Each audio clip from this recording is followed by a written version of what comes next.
next to each other. So you'll see if there's any name difference between your naming conventions there.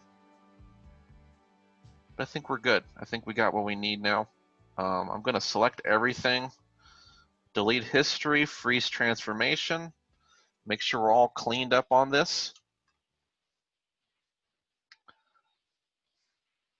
And then export my models out. You'll see when I select, I have all three of my shapes there.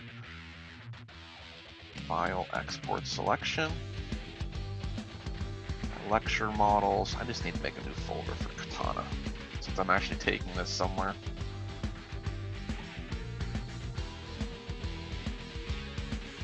We're exporting with FBXs, okay.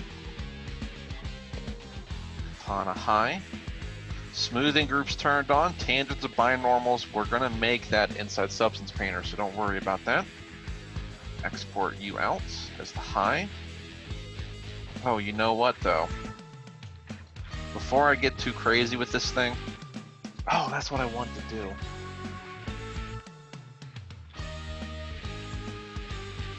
This blade, we have to work with materials here. That's something I forgot to do. Okay, so this was my Fong. Fong 1 is red. Fong 2 is blue.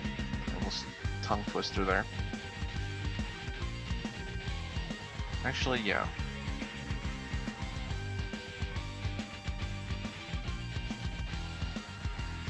I think that's what I wanted to do. Don't worry, this will be an easy selection thing.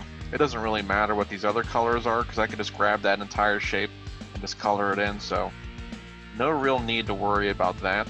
Actually, what I'm going to do though, I think I was interested, I was thinking about this yesterday, and I was like, you know, I think I should separate my threads here to kind of get an overall direction on them.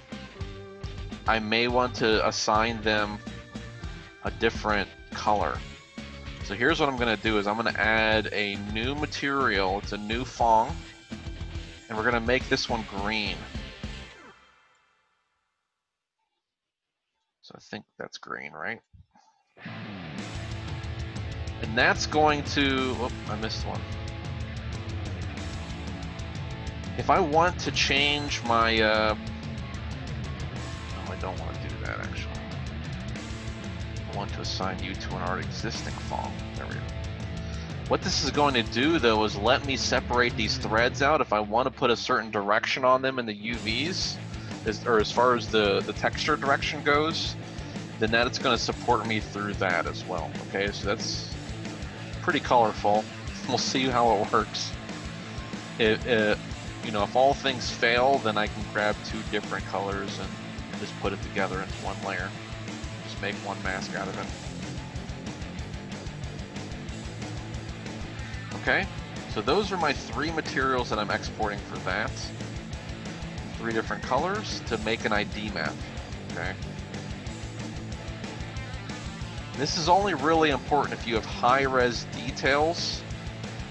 Oh crap, I forgot. My stuff is... Here we go again. Okay, my stuff here is in one mode. Okay, I need to smooth this thing to get it in the 3 mode if I want it to look like that. Okay, so let me grab my mesh there. Smooth this guy out. You know what? You know, one division might be able to do it. That looks pretty smooth to me. You don't have to go 2 divisions on these things if you don't want to.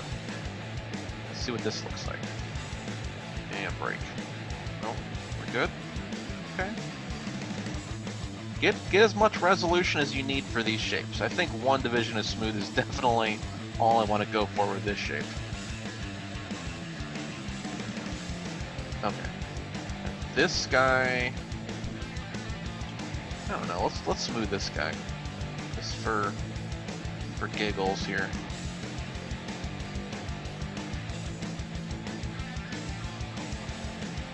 Let's see.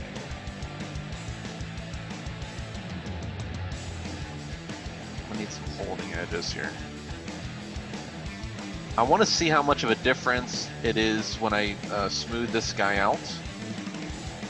How much different it is from the game res to show you guys that not everything has to be smoothed. So let's see if this demonstration does that job for us here. Actually, I need to tighten in on you a little bit here. Put some extra holding edges on you. You. There we go. Right. Smooth out. Good to go. One division seems to do the job just fine for me, so no real need to do 2 divisions in this situation. Just know that, you know, when you're doing this stuff, let me delete history here. When you're doing your smoothing, just know that 2 divisions of smoothing is exactly what the 3 key is showing you. So let's export this guy for the 3rd time now.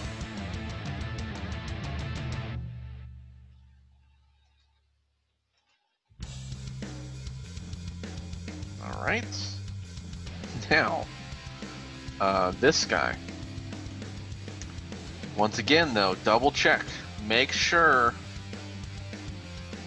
with your attribute editor that everything is assigned to 1 material. I'm just gonna come in here and grab it all and just make sure that it's 1 blend. We don't want multiple materials on this thing because that's going to make multiple texture sets, and we don't want that. Okay. So now that that's selected, we have all that set up, I think we're good on that. Let's make a Katana low now. Alright, Substance Painter. Here we go. We're rendering everything in Substance Painter. Okay, no baking in Maya. We're not cavemen. It's going to be the cleanest bake that we're going to get. And I apologize if I haven't updated Substance Painter yet. I want to finish a project first before I update this. So when that project finally gets over, and you saw that project yesterday, Matt, my character. When I finish my character, it'll be go time for updating Substance Painter. Okay, so I uploaded my low res here. Document resolution doesn't really matter right now, because I can adjust that there. Compute tangent space per fragment, though, I do want that to be turned on, because that's going to make our tangents and binormals for us here in Substance Painter. And Substance Painter is going to have more control over what engine we're going into, okay? So it's going to be able to adjust our model for those situations. Okay, so I'm going to get close to my model here. Go to texture sets. Let's keep this quick, okay? And I advise you to do the same thing. Work with 1 map at a time. Don't go crazy with this. 1024, keep your stuff low, get some fast results. I need to add my high res here. I like to crank my stuff up just a little bit because I'm a little crazy. That's the highest you should go. Not using a cage. Max frontal and rear. If you guys don't know what those are and you need an explanation on that, I can do so. I do explain it pretty well in my videos, hopefully, but basically it's just how much inside the model and outside the model your envelope occupies, okay? Anti-aliasing, I'm not going to do that yet. Match by mesh name, yes. I only used HI and LO. So I need to make sure that those suffixes match when I'm baking, okay? And we should be good to go. Let's bake this guy on there and see what we get. Hello, hello. All right, pretty faceted, but you see the details there. And we got some depth to this thing too, which is really important, okay? Normal maps are not going to be able to do that for you. And you definitely don't want to use a height map on this thing. We got this guy baking in there, full-blown normals. No actual geometry there, it's just flat. I think that's pretty successful right there. If you think so, let me know. check out this cap here too. Let's see. I'm actually getting aliasing up here. Maybe if I increase resolution on this thing, maybe that aliasing will go away. If it doesn't decide to go away, then I can just lose it. I know, right? It looks good at 1024, and that's what I'm trying to do here. Get fast results. See what you're getting. See where your money's going, right? Looks pretty good at 1024. I think it'll look a lot better once we get higher with things. Let's go with 2048. This is the highest I'm going to go today, is 2048 with subsampling of 4x4. Go time.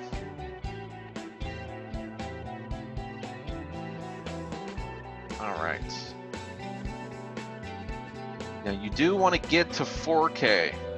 Alright, I'm just saving you guys time with this lecture here. You do eventually want to get to 4K.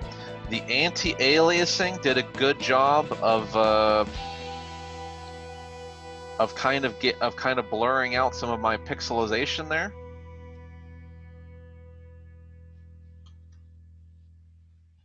Not really a big difference on the blade, but I mean, we've been rocking this thing, so let me get to the tip here.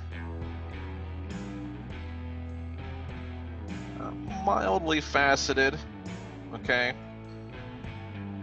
I don't think at this scale it's going to be really anything, so I think that's a good resolution for a game res model there. Alright, awesome. Let's try out the ID map. Let's see what we got from that, okay? And the ID map's primarily focused here on my handle, so that's what I'm trying to freaking get over to. Substance Painter will like center your freaking camera on it. Please. Okay, whatever. We got it. Bake mesh. Turn normal off. We don't need to bake that again, right? Let's not waste our time here. 2048. I mean, we're gonna need a good size on this ID map too if we want some good accurate masking, okay? So I'm gonna leave most of this stuff on and keep that same bake going. Color source though, remember we did this the other day. Color source shouldn't be vertex color. Go for material color, okay? It's gonna recognize the material colors that we had inside Maya on the high res and bake that onto the game res, okay? So let's see what this thing does. Oh, okay, we got a little bit of interference here, it looks like. Let me press B here. There we go. Alright, there's some like there's some overlapping. It's this is a Z fighting that's happening, okay? I wonder if we have some stuff conflicting in Maya here. Let's check Maya out. Oh, didn't mean to press that.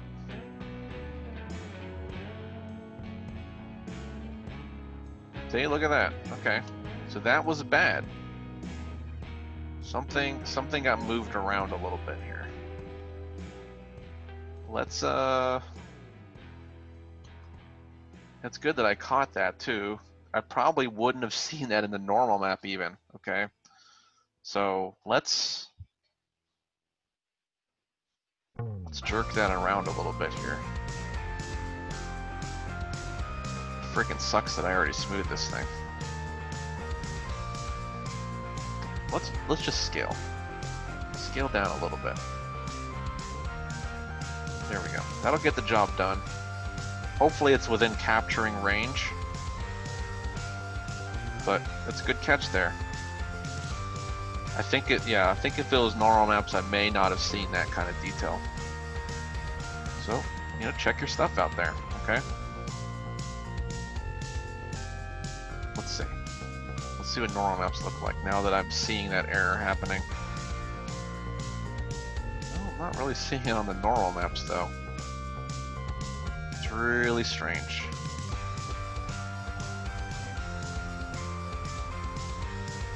I digress though, I digress. Okay, but you know, this was only a test bake, obviously, so I'm not going to reload this guy in. But let me show you what we can do here. Here's another area I may need to look at, something like that. But I think since I scaled in, probably won't see these kind of things. But here's where this stuff is going to be strong, okay? We're going to be able to grab red now and put it in these areas. So let's do some trials here. Making some fill layers. Go to material, fill layers. Let's just get crazy with this thing. Let's put some regular material here, not a smart material. Let's do like a shiny metal, maybe.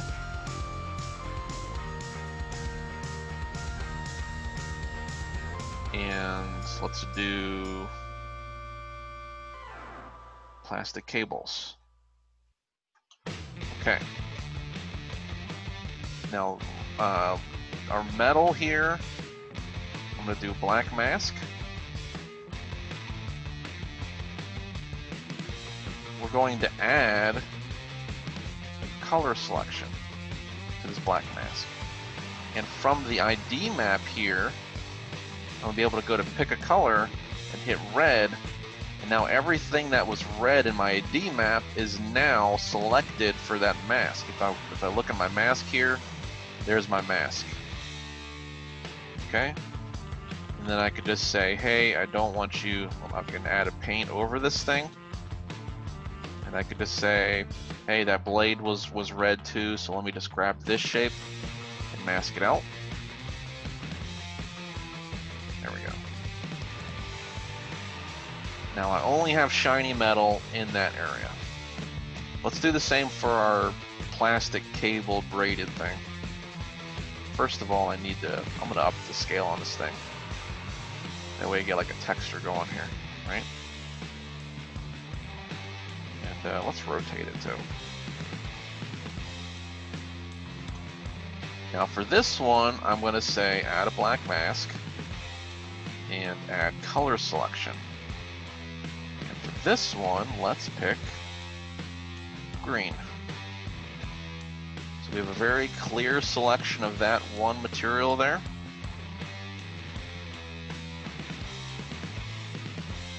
And I can take this material now and say, you know, rotate it in a special direction so it looks like it's flowing. I'll have to rotate it like 360 here to make it look like it's going in the right direction there. That's unfortunate though that I inversed it, because I won't be able to do that like this. Because this is definitely not going the right direction, and this one is. So I did take that wrap and do like the wrong thing with this. But that's okay. You know what, let me just flatten this guy out. Like that, maybe? It doesn't really matter. We can do a pretty good job here with rotating things around. I'm gonna duplicate this layer now. Let's put it below. I'm gonna take the mask off. Just remove the mask altogether. And now I'm gonna rotate the other thread around out here.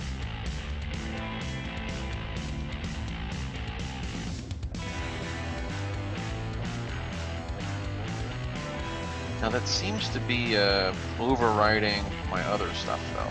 Maybe. No, there's still some lines going there, but it's I definitely need to mask this out. So let me duplicate this mask.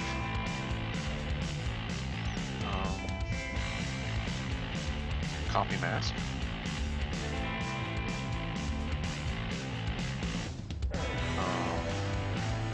Just gonna add another. I'm gonna add a white mask here.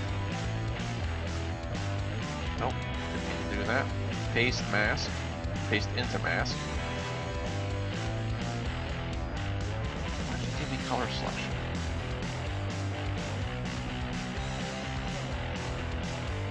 Copy mask.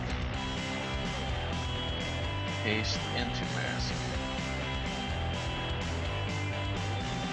Okay, so what am I getting? Why are you doing this to me?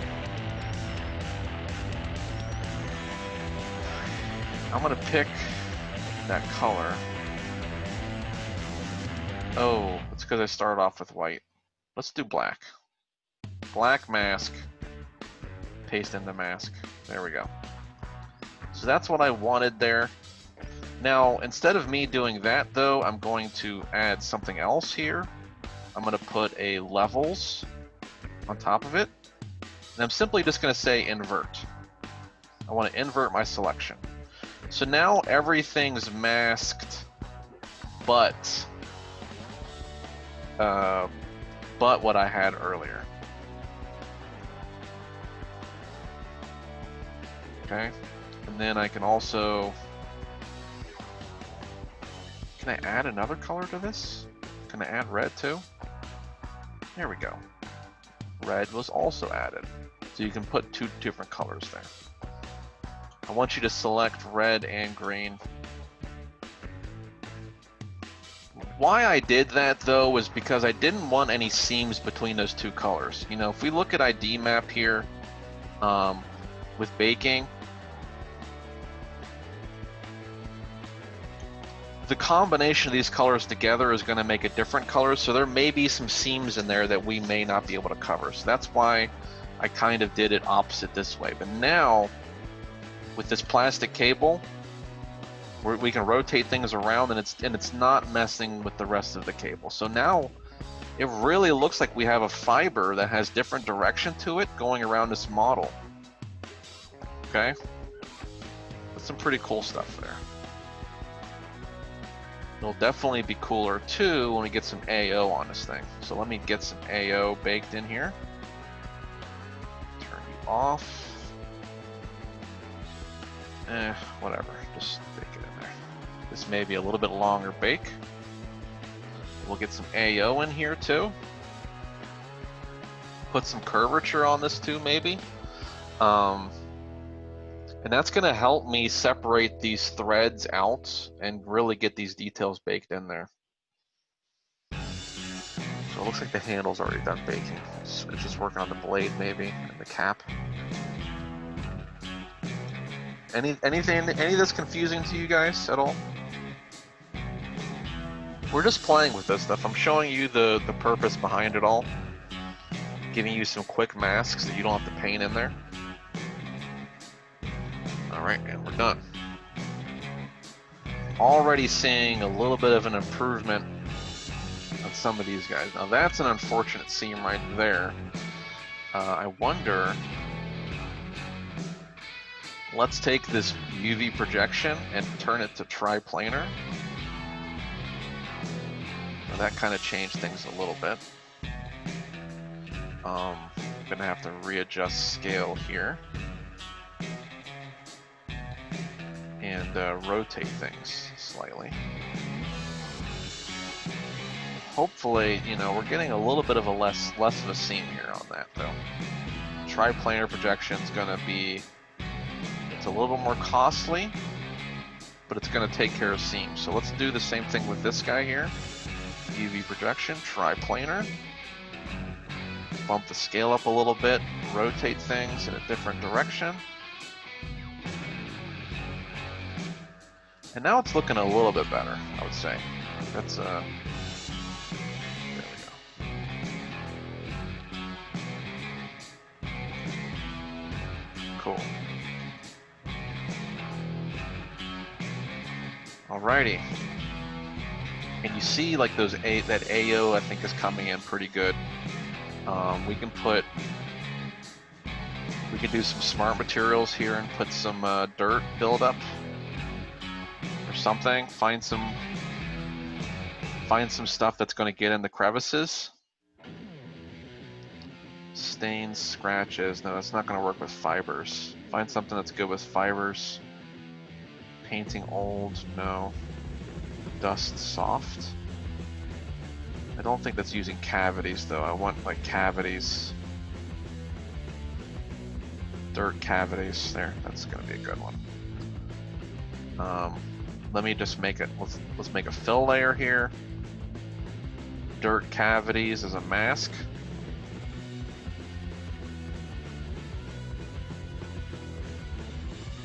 What am I looking at here?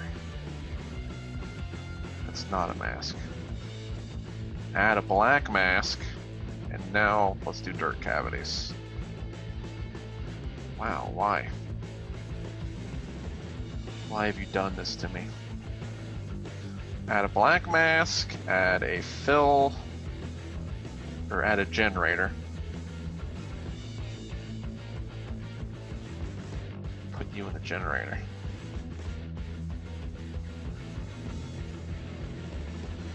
Okay, it doesn't seem to be doing that. Let's just do this guy. Dirt. I only want to use my AO map. See, it's looking for other maps here too, and I don't have those turned on. I only want to use my AO.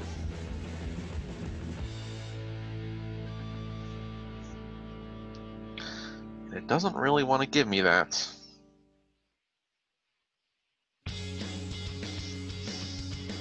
Okay. Remove you.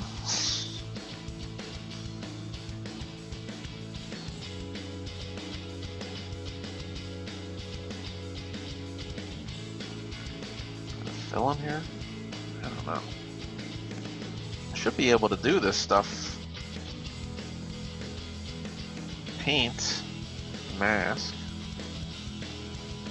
Okay, turn curvature off. I only want AO. That's probably what it was then. There we go. Look at your mask while you're working with your generator here. World space normal. I don't need scratches or these guys. I just want to crank that AO up a little bit. Some contrast in there, a little bit of noise, less noisiness maybe. Higher range in there.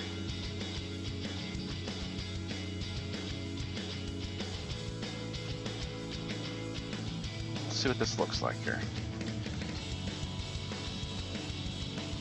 Turn you into a darker color so we can see what we're doing.